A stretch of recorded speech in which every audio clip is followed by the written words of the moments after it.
श्री गणेशाय नमः। ॐ श्री सरस्वत्यै नमः।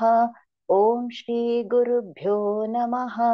समस्तजनकल्याणे निरतं करुणामयं नमामि चिन्मयं देवं सद्गुरुं ब्रह्मविद्वरं सद्गुरुं ब्रह्मविद्वरम्।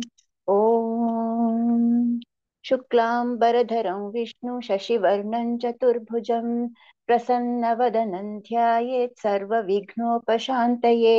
यस्य द्विरदवक्त्राद्याः पारिषद्याः परश्शतं विघ्नं निघ्नन्ति सततं विश्वक्सेनं तमाश्रये। व्यासं वसिष्ठनप्तारं शक्तेः पौत्रमकल्मषं पराशरात्मजं वन्दे शुकतातन्तपोनिधिं। व्यासाय विष्णुरूपाय व्यासरूपाय विष्णवे नमो वै ब्रह्मनिधये वासिष्ठाय नमो नमः। अविकाराय शुद्धाय नित्याय परमात्मने सदैकरूपरूपाय विष्णवे सर्वजिष्णवे यस्य स्मरणमात्रेण जन्म संसारबन्धनात् विमुच्यते। नमस्तस्मै विष्णवे प्रभविष्णवे। नमः समस्तभूतानामादिभूताय भूभृते अनेकरूपरूपाय विष्णवे प्रभविष्णवे। ॐ नमो विष्णवे प्रभविष्णवे। श्रीवैशम्पायन उवाच श्रुत्वा धर्मानशेषेण पावनानि च सर्वशः युधिष्ठिरः शान्तनवं पुनरेवाभ्यभाषत। श्रीयुधिष्ठिर उवाच किमेकं दैवतं लोके किं वाप्येकं परायणं स्तुवन्तः कङ्कमर्चन्तः प्राप्नुयुर्मानवाः शुभम्। को धर्म सर्वधर्माणां भवतः परमो मतः किं जपन्मुच्यते जन्तुर्जन्म संसारबन्धनात्। श्रीभीष्म उवाच जगत्प्रभुं देवदेवमनन्तं पुरुषोत्तमं स्तुवन्नाम सहस्रेण पुरुषः सततोत्थितः। तमेव चार्चयन् नित्यं भक्त्या पुरुषमव्ययम् ध्यायन् स्तुवन् नमस्यंश्च यजमानस्तमेव च। अनादिनिधनं विष्णुं सर्वलोकमहेश्वरं लोकाध्यक्षं स्तुवन् नित्यं सर्वदुःखातिगो भवेत्। ब्रह्मण्यं सर्वधर्मज्ञं लोकानां कीर्तिवर्धनं लोकनाथं महद्भूतं सर्वभूतभवोद्भवं येष मे सर्वधर्माणां धर्मोऽधिकतमो मतः। यद्भक्त्या पुण्डरीकाक्षं स्तवैरर्चेन्नरः सदा परमं यो महत्तेजः परमं यो महत्तपः परमं यो महद्ब्रह्म परमं यः परायणं पवित्राणां पवित्रं यो मङ्गलानां च मङ्गलं दैवतं देवतानां च भूतानां यो व्ययः पिता। यतः सर्वाणि भूतानि भवन्त्यादियुगागमे यस्मिंश्च प्रलयं यान्ति पुनरेव युगक्षये तस्य लोकप्रधानस्य जगन्नाथस्य भूपते विष्णोर्नाम सहस्रं मे शृणु पापभयापहम्। यानि नामानि गौणानि विख्यातानि महात्मनः ऋषिभिः परिगीतानि तानि वक्ष्यामि भूतये। ऋषिर्नाम्नां सहस्रस्य वेदव्यासो महामुनिः छन्दोनुष्टुप् तथा देवो भगवान् देवकीसुतः। अमृतांशूद्भवो बीजं शक्तिर्देवकी नन्दनः त्रिसामा हृदयन्तस्य शान्त्यर्थे विनियुज्यते। विष्णुं जिष्णुं महाविष्णुं प्रभविष्णुं महेश्वरम् अनेकरूपदैत्यान्तं नमामि पुरुषोत्तमम्। अस्य श्रीविष्णोर्दिव्यसहस्रनाम स्तोत्रमहामन्त्रस्य श्रीवेदव्यासो भगवान् ऋषिः अनुष्टुप् छन्दः श्रीमहाविष्णुः परमात्मा श्रीमन्नारायणो देवता अमृतांशूद्भवो भानुरिति बीजं देवकी नन्दनः स्रष्टेति शक्तिः उद्भवः क्षोभणो देव इति परमो मन्त्रः शङ्खभृन्नन्दकी चक्रीति कीलकं शार्ङ्गधन्वा गदाधर इत्यस्त्रं रथाङ्गपाणिरक्षोभ्य इति नेत्रं त्रिसामा सामगः सामेति कवचम् आनन्दं परब्रह्मेति योनिः ऋतुः सुदर्शनः काल इति दिग्बन्धः श्रीविश्वरूप इति ध्यानं श्रीमहाविष्णुप्रीत्यर्थे श्रीसहस्रनाम पारायणे विनियोगः। ध्यानं क्षीरोधन्वत् प्रदेशे शुचिमणि क्षीरोधन्वत्प्रदेशे शुचिमणिविलसत्सैकते मौक्तिकानां माला क्लुप्तासनस्थस्फटिकमणिनिभैर्मौक्तिकैर्मण्डिताङ्गः शुभ्रैरभ्रैरदभ्रैरुपरि विरचितैर्मुक्तपीयूषवर्षैः आनन्दीनः पुनीयादरिनलिनगदा शङ्खपाणिर्मुकुन्दः भूः पादौ यस्य नाभिर्व्यदसुरलिलश्चन्द्रसूर्यौ च नेत्रे कर्णावाशाशिरोद्यौर्मुखमपि दहनो यस्य वासेयमब्धिः अन्तस्थं यस्य विश्वं सुरनरखगगो भोगि गन्धर्वदैत्यैः चित्रं रम्यते तन्त्रिभुवनवपुषं विष्णुमीशं नमामि। ॐ नमो भगवते वासुदेवाय। शान्ताकारं भुजगशयनं पद्मनाभं सुरेशं विश्वाधारं गगनसदृशं मेघवर्णं शुभाङ्गं लक्ष्मीकान्तं कमलनयनं योगिहृद्यानगम्यं वन्दे विष्णुं भवभयहरं सर्वलोकैकनाथं मेघश्यामं पीतकौशेयवासं श्रीवत्साङ्कं कौस्तुभोद्भासिताङ्गं पुण्योपेतं पुण्डरीकायताक्षं विष्णुं वन्दे सर्वलोकैकनाथं नमः समस्तभूतानामादिभूताय भूभृते अनेकरूपरूपाय विष्णवे प्रभविष्णवे सशङ्खचक्रं सकिरीटकुण्डलं सपीतवस्त्रं सरसीरुहेक्षणं सहारवक्षस्थलशोभिकौस्तुभं नमामि विष्णुं शिरसा चतुर्भुजम् छायायां पारिजातस्य हेमसिंहासनोपरि आसीननं बुधश्याममायताक्षमलङ्कृतं चन्द्राननं चतुर्बाहुं श्रीवत्साङ्कितवक्षसं रुक्मिणी सत्यभामाभ्यां सहितं कृष्णमाश्रये। हरिः ओम्। ॐ नमो भगवते वासुदेवाय। ॐ विश्वस्मै नमः। ॐ विश्वं विष्णुर्वषट्कारो भूतभव्यभवत्प्रभुः भूतकृद्भूतभृद्भावो भूतात्मा भूतभावनः भूतात्मा परमात्मा च मुक्तानां परमागतिः अव्ययः पुरुषः साक्षी क्षेत्रज्ञोऽक्षर एव च योगो योगविदान्नेता प्रधानपुरुषेश्वरः नारसिंहवपुः श्रीमान् केशवः पुरुषोत्तमः सर्वः शर्वः शिवस्थाणुर्भूतादिर्निधिरव्ययः सम्भवो भावनो भर्ता प्रभवः प्रभुरीश्वरः स्वयंभूः शम्भुरादित्यः पुष्कराक्षो महास्वनः अनादिनिधनो धाता विधाता धातुरुत्तमः अप्रमेयो हृषीकेशः पद्मनाभो मरप्रभुः विश्वकर्मा मनुस्पष्टा स्थविष्ठस्थविरो ध्रुवः अग्राह्यः शाश्वतः कृष्णो लोहिताक्षः प्रतर्दनः प्रभूतस्त्रिककुब्धाम पवित्रं मङ्गलं परम्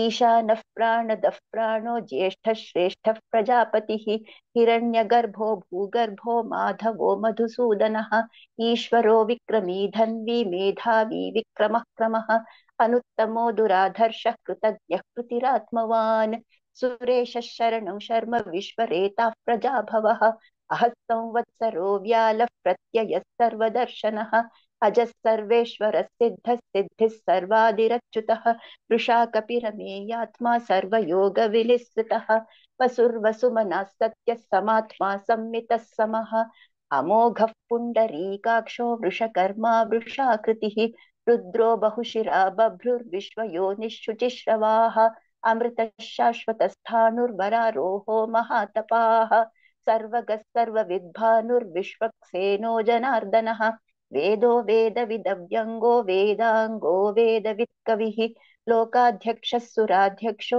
धर्माध्यक्षः कृताकृतः चतुरात्मा चतुर्व्यूहश्चतुर्दंष्ट्रश्चतुर्भुजः भ्राजिष्णुर्भोजनं भोक्ता सहिष्णुर्जगदादिजः अनघो विजयो जेता विश्वयोनिः पुनर्वसुः उपेन्द्रो वामनः प्रांशुरमोघः शुचिरूर्जितः अतीन्द्रः सङ्ग्रहः सर्गो धृतात्मा नियमो यमः वेद्यो वैद्यः सदा योगी वीरः माधवो मधुः अतीन्द्रियो महामायो महोत्साहो महाबलः महाबुद्धिर्महावीर्यो महाशक्तिर्महाद्युतिः अनिर्देश्य वपुः श्रीमानमेयात्मा महाद्रिधृक् महेश्वासो महीभर्ता श्रीनिवासः सताङ्गतिः अनिरुद्धः सुरानन्दो गोविन्दो गोविदाम्पतिः मरीचिर्दमनो हंसः सुपर्णो भुजगोत्तमः हिरण्यनाभः सुतपः पद्मनाभः प्रजापतिः अमृत्युः सर्वदृक्सिंहः सन्धाता सन्धिमान् स्थिरः अजो दुर्मर्षणः शास्ता विश्रुतात्मा सुरारिः गुरुर्गुरुतमो धाम सत्यः सत्यपराक्रमः निमिषो निमिषस्रग्वी वाचस्पतिरुदारधीः अग्रणीर्ग्रामणी श्रीमान् न्यायो नेता समीरणः सहस्रमूर्धा विश्वात्मा सहस्राक्षः सहस्रपात् आवर्तनो निवृत्तात्मा संवृतः सम्प्रमर्दनः अहः संवर्तको वह्निरनिलो धरणीधरः सुप्रसादः प्रसन्नात्मा विश्वधृग्विश्वभुग् विभुः सत्कर्ता सत्कृतः साधुर्जह्नुर्नारायणो नरः असङ्ख्येयो प्रमेयात्मा विशिष्टः शिष्टकृच्छुचिः सिद्धार्थ सिद्ध संकल्प सिद्धिदः सिद्धिसाधनः वृषा हि वृषभो विष्णुर्वृषपर्वा वृषोदरः वर्धनो वर्धमानश्च विविक्तश्रुतिसागरः सुभुजो दुर्धरो वाग्मी महेन्द्रो वसुदो वसुः नैकरूपो बृहद्रूपः शिपिविष्टः प्रकाशनः ओजस्तेजो द्युतिधरः प्रकाशात्मा प्रतापनः रुद्धस्पष्टाक्षरो मन्त्रश्चन्द्रांशुर्भास्करद्युतिः अमृतांशूद्भवो भानुशशबिन्दुः सुरेश्वरः औषधं जगतः सेतुः सत्यधर्मपराक्रमः भूतभव्य भवन्नाथः पवनः पावनो नलः कामः कामकृत्कान्तः कामः कामप्रदः प्रभुः युगादिकृद्युगावर्तो नैकमायो महाशनः अदृश्यो व्यक्तरूपश्च सहस्रजिदनन्तजित् इष्टो विशिष्टः शिष्टेष्टः शिखण्डी नहुषो वृषः क्रोधः क्रोधकृत्कर्ता विश्वबाहुर्महीधरः अच्युतः प्रथितः प्राणः प्राणदो वासवानुजः अपान्निधिरधिष्ठानमप्रमत्तः प्रतिष्ठितः स्कन्दधरो धुर्यो वरदो वायुवाहनः वासुदेवो बृहद्भानुरादिदेवः पुरन्दरः अशोकस्तारणस्तारः शूरः शौरिर्जनेश्वरः अनुकूलः शतावर्तः पद्मी पद्मनिभेक्षणः पद्मनाभोरविन्दाक्षः पद्मगर्भः शरीरभृत् महर्धिरुद्धो वृद्धात्मा महाक्षो गरुडध्वजः अतुलशरभो भीमः समयज्ञो हविर्हरिः सर्वलक्षणलक्षण्यो लक्ष्मीवान् समितिञ्जयः इक्षरो रोहितो मार्गो हेतुर्दामोदरः महीधरो महाभागो वेगवानमिताशनः उद्भवः क्षोभणो देव श्रीगर्भः परमेश्वरः करणं कारणं कर्ता विकर्ता गहनो गुहः व्यवसायो व्यवस्थानः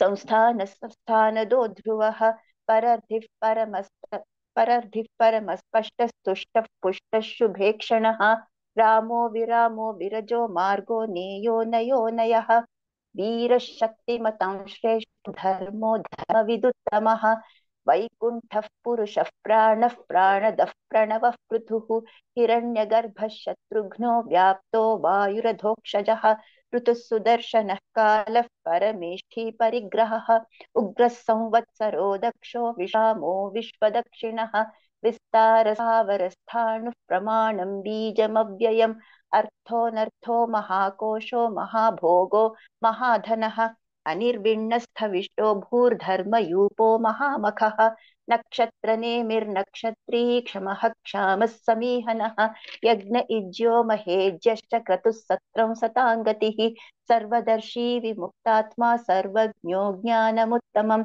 सुव्रतः सुमुखः सूक्ष्मः सुघोषः सुखदः सुहृत् मनोहरो जितक्रोधो वीरबाहुर्विदारणः स्वापनो स्वापनस्ववशो व्यापी नैकात्मा नैककर्मकृत् वत्सरो वत्सलो वत्सीरत्नगर्भो धनेश्वरः धर्मकृद्धर्मी सदसक्षरमक्षरम् अविज्ञाता सहस्रांशुर्विधाता कृतलक्षणः गभस्तिनेमि सत्त्वस्थः सिंहो भूतमहेश्वरः आदिदेवो महादेवो देवेशो देवभृद्गुरुः उत्तरो गोपतिर्गोप्ता ज्ञानगम्यः पुरातनः शरीरभूतभृद्भोक्ता कपीन्द्रो भूरि दक्षिणः सोमपोऽमृतपः सोमः पुरुजित्पुरुसत्तमः विनयो जयः सत्यसन्धो दाशार्हः सात्वतां पतिः जीवो विनयिता साक्षी मुकुन्दोऽमितविक्रमः अम्भो निधिरनन्तात्मा महोदधिशयोऽन्तकः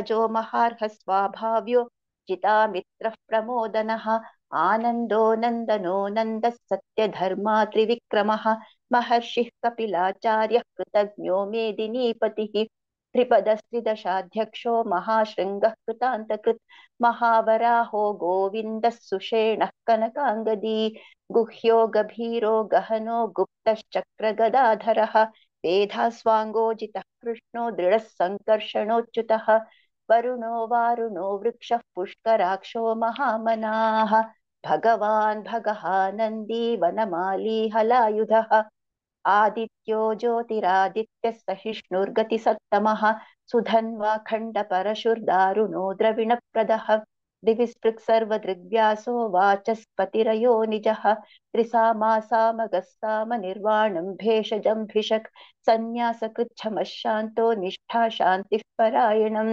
शुभाङ्गः शान्तिदस्रष्टा कुमुदः कुवलेशयः गोहितो गोपतिर्गोप्ता वृषभाक्षो वृषप्रियः अनिवर्ती निवृत्तात्मा संक्षेप्ताक्षेमकृच्छिवः श्रीवत्सवक्षः श्रीवास श्रीपतिः श्रीमतां वरः श्रीदः श्रीश श्रीनिवास श्रीनिधिः श्रीविभावनः श्रीधर श्रीकर श्रेयः श्रीमान् लोकत्रयाश्रयः स्वक्षस्वङ्गः शतानन्दो नन्दिर्ज्योतिर्गणेश्वरः विजितात्मा विधेयात्मा सत्कीर्तिश्छिन्न संशयः उदीर्णः सर्वतश्चक्षुरनीशः शाश्वतस्थिरः भूषयो भूषणो भूतिर्विशोकः शोकनाशनः अर्चिष्मानर्चितः कुम्भो विशुद्धात्मा विशोधनः अनिरुद्धो प्रतिरथः प्रद्युम्नो मितविक्रमः कालनेमिनिहावीरः शौरिः शूरजनेश्वरः त्रिलोकात्मा त्रिलोकेशः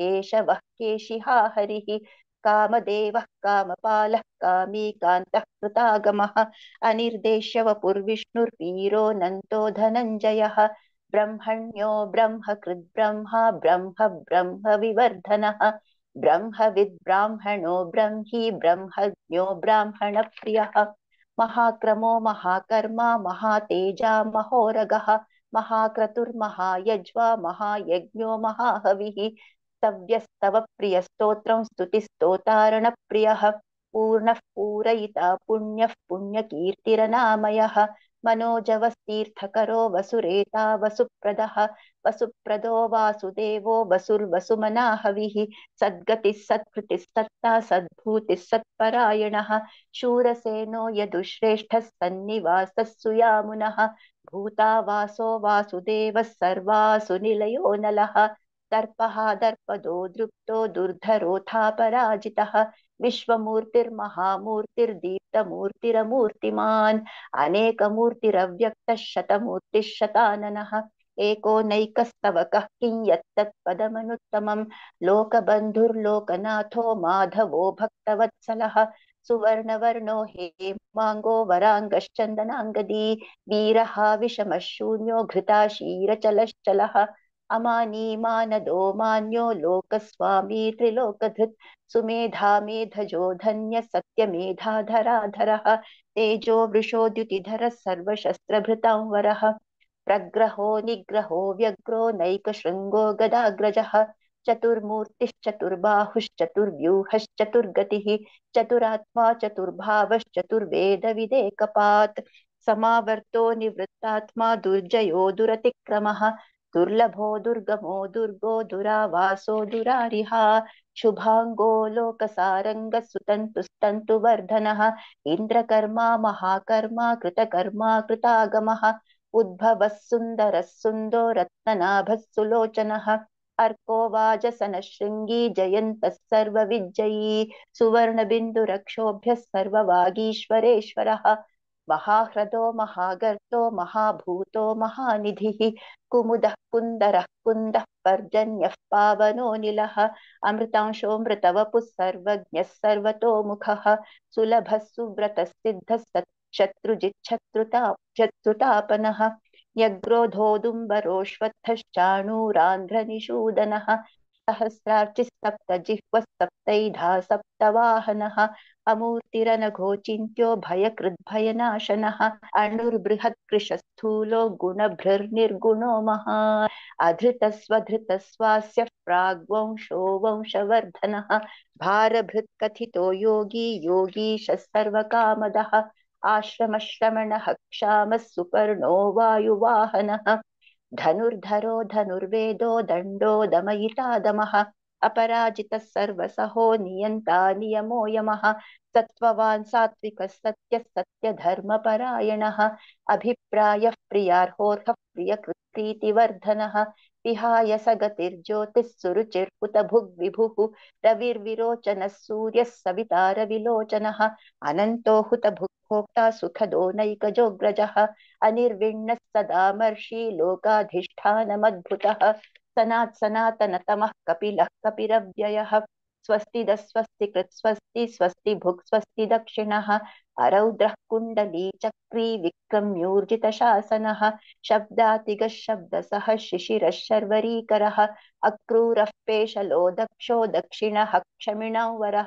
विद्वत्तमो वीतभयः पुण्यश्रवणकीर्तनः उत्तारणो दुष्कृतिः पुण्यो दुःस्वप्ननाशनः वीरः रक्षणः सन्तो जीवनः पर्यवस्थितः अनन्तरूपोऽनन्तश्रीर्जितमन्युर्भयापहः चतुरश्रो गभीरात्मा विदिशो व्यादिशो दिशः अनादिर्भूर्भुवो लक्ष्मीः सुवीरो रुचिराङ्गदः जननो जनजन्मादिर्भीमो भीमपराक्रमः आधारनिलयो धाता पुष्पहासः प्रजागरः ऊर्ध्वगस्तत्पथाचारः प्राणदः प्रणवः पणः प्रमाणं प्राणनिलयः प्राणभृत् प्राणजीवनः तत्त्वं तत्त्वविदेकात्मा जन्म मृत्युजरातिगः भूर्भुवः स्वस्तरुस्तारः सविता प्रपितामहः यज्ञो यज्ञपतिर्यज्वा यज्ञाङ्गो यज्ञवाहनः यज्ञभृद्यज्ञकृद्यज्ञी यज्ञभुग्यज्ञसाधनः यज्ञान्तकृद्यज्ञगुह्यमन्नमन्नाद एव च आत्मयोनिस्वयं जातो वैखानस्सामगायनः देवकीनन्दनः स्रष्टा क्षितीशः पापनाशनः शङ्खभृन्नन्दकी चक्री शार्ङ्गधन्वा गदाधरः रथाङ्गपाणिरक्षोभ्यः सर्वप्रहरणायुध ॐ नम इति वनमाली गदीशार्ङ्गी शङ्खी चक्री च नन्दकी श्रीमान्नारायणो विष्णुर्वासुदेवोऽभिरक्षतु वनमाली गदीशार्ङ्गी शङ्खी चक्री च नन्दकी श्रीमान्नारायणो विष्णुर्वासुदेवोऽभिरक्षतु वनमाली गदीशार्ङ्गी शङ्खी चक्री च नन्दकी श्रीमान्नारायणो विष्णुर्वासुदेवोऽभिरक्षतु श्रीवासुदेवोऽभिरक्षतु ॐ नम इति श्रीभीष्मोवाच इतीदं कीर्तनीयस्य केशवस्य महात्मनः नाम्नां सहस्रं दिव्यानामशेषेण प्रकीर्तितं य इदं शृणुयान्नित्यं यश्चापि परिकीर्तयेत् नाशुभं प्राप्नुयात् किञ्चित् सोमुत्रेह च मानवः वेदान्तगो ब्राह्मणस्य क्षत्रियो विजयी भवेत् वैश्यो धनसमृद्धः स्यात् शूद्रः सुखमवाप्नुयात् धर्मार्थी प्राप्नुयात् धर्ममर्थार्थी चार्थमाप्नुयात् कामानवाप्नुयात् कामी प्रजार्थी चाप्नुयात् प्रजां भक्तिमान्यः सदोत्थाय शुचिस्तद्गतमानसः सहस्रं वासुदेवस्य नाम्नामेतत् प्रकीर्तयेत् यशः प्राप्नोति विपुलं याति प्राधान्यमेव च अचलां श्रियमाप्नोति श्रेयः प्राप्नोत्यनुत्तमं न भयं क्वचिदाप्नोति वीर्यं तेजश्च विन्दति भवत्यरोगो द्युतिमान् बलरूपगुणान्वितः रोगार्तो मुच्यते रोगात् बद्धो मुच्येत बन्धनात् भयान्मुच्येत भीतस्तु मुच्येतापन्न आपदः दुर्गाण्यतितरत्याशु पुरुषः पुरुषोत्तमं स्तुवन्नाम सहस्रेण नित्यं भक्तिसमन्वितः वासुदेवाश्रयो मर्त्यो वासुदेवपरायणः सर्वपापविशुद्धात्मा याति ब्रह्म सनातनं न वासुदेव भक्तानामशुभं विद्यते क्वचित्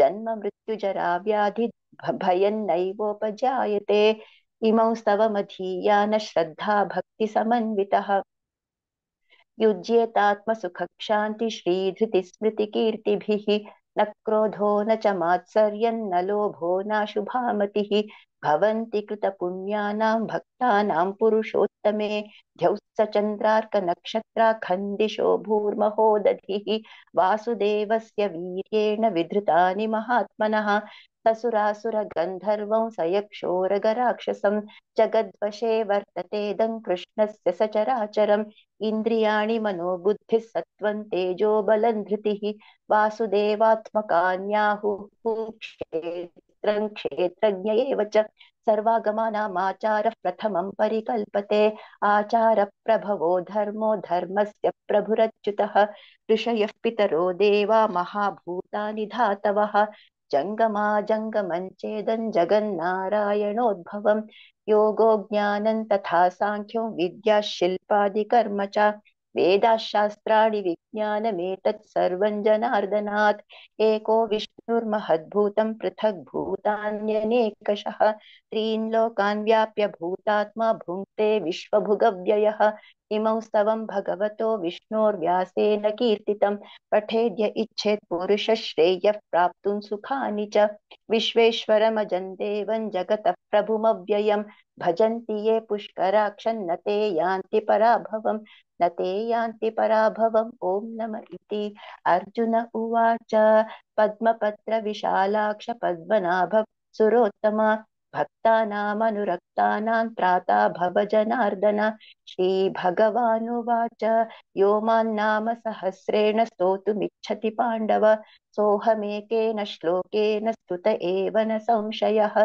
स्तुत एव न संशय ॐ नम इति व्यास उवाच वासनाद्वासुदेवस्य वासितं भुवनत्रयं सर्वभूतनिवासोऽसि वासुदेव नमोऽस्तु ते श्रीवासुदेव नमोऽस्तु त ॐ नम इति पार्वत्युवाच केनोपायेन लघुना विष्णोर्नाम सहस्रकं पठ्यते पण्डितैर्नित्यं श्रोतुमिच्छाम्यहं प्रभो ईश्वरुवाच श्रीराम राम रामेति रमे रामे मनोरमे सहस्रनाम तत्तुल्यं राम नाम वरानने श्रीराम राम रामेति रमे रामे मनोरमे सहस्रनाम तत्तुल्यं राम नाम वरानने श्रीराम राम रामेति रमे रामे मनोरमे सहस्रनाम तत्तुल्यं राम नाम वरानने श्रीराम नाम वरानन ॐ नम इति ब्रह्मोवाच नमोऽस्त्वनन्ताय सहस्रमूर्तये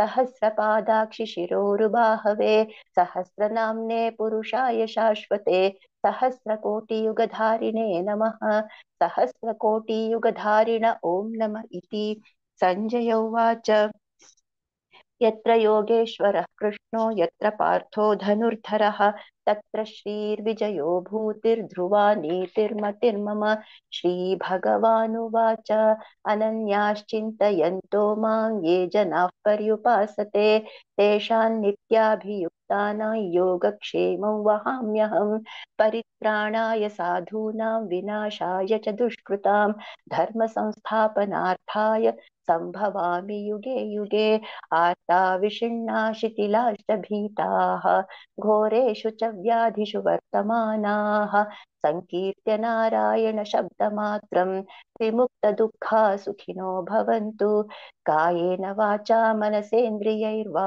बुद्ध्यात्मना वा प्रकृते स्वभावात् करोमि यद्यत् सकलं परस्मै नारायणायेति समर्पयामि श्रीमन्नारायणायेति समर्पयामि ॐ तत्सत् इति श्रीमन्महाभारते शतसहस्रिकायां संहितायां वैयासिक्याम् आनुशासनिकपर्वणि श्रीभीष्मयुधिष्ठिरसंवादे श्रीविष्णुसहस्रनामस्तोत्रं सम्पूर्णम्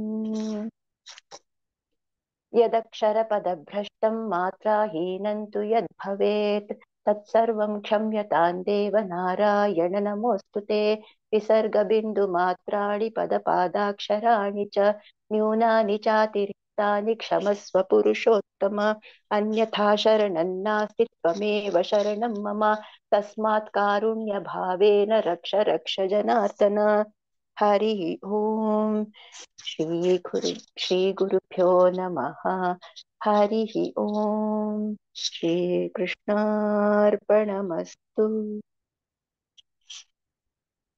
ॐ पूर्णमदः पूर्णमिदं पूर्णात् पूर्णमुदच्छते पूर्णस्य पूर्णमादाय पूर्णमेवावशिष्यते ॐ शान्ति शान्ति शान्तिः हरिः ॐ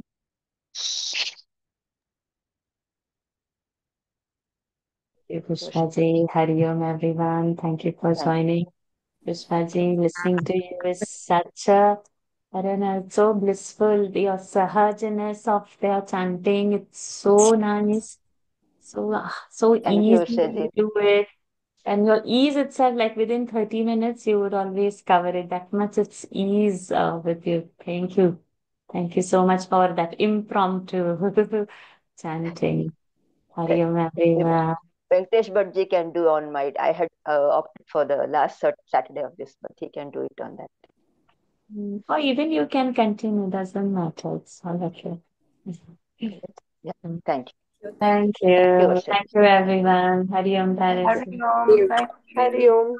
Thank you. Hari Om. Hari Om.